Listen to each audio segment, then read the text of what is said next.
ఈ కమర్షియల్ చేస్తూ, రెసిడెన్షియల్ చేస్తూ సడన్‌గా ఎందుకు sir form ల్యాండ్స్‌లోకి?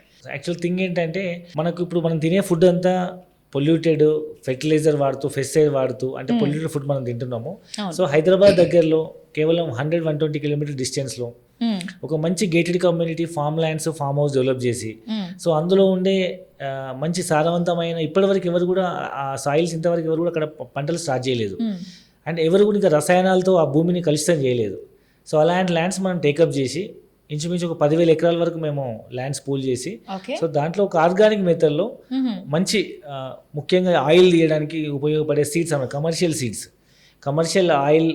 Commercial seeds crops develop చేసి ఆ సీడ్స్ నుంచి వచ్చే ఆయిల్ని మనము సామాన్య మధ్యతరగతి వాళ్ళకు కూడా తక్కువ ప్రైస్లో ఆర్గానిక్ మెథడ్లో ఆరోగ్యాన్ని అభివృద్ధి చేసుకునే విధంగా ఒక మంచి ఫుడ్ ప్రాసెసింగ్ ఇండస్ట్రీ పెట్టాలని ఆ ఓకే. ప్రాజెక్ట్ స్టార్ట్ చేయడం జరిగింది. ఓకే. సో ఇది టోటల్ ఎన్ని ఎకర్స్‌లో ఉంది సార్? సో ఇప్పుడు మనం డిస్కస్ చేస్తున్న సత్వ ఆర్గానిక్ ఫార్మ్స్ అనేది 500 ఎకర్స్ ప్రాజెక్ట్ అండి. హుహు. First phase 150 acres, second phase 150 acres ఈఎంఐలో అమ్ముతున్నాము. అండ్ థర్డ్ ఫేజ్ ఇంకొక అరౌండ్ 150-200 ఎకర్స్ ఉంటుంది, అంటే అరౌండ్ ఇది 500 ఎకర్స్.